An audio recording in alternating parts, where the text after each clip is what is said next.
சித்தர் பூமியாய் சிவலயம் காட்டும் அண்ணாமலையே போற்றி. சிவ ஓம் நம சிவாய. பக்தர் நெஞ்சினை சிவமயமாக்கும் சிவபெருமானே போற்றி. ஹர ஓம் நம சிவாய.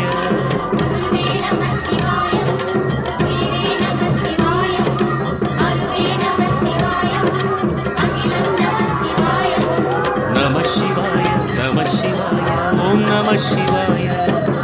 நம சிவாய நம சிவாய ஓம் நம சிவாய.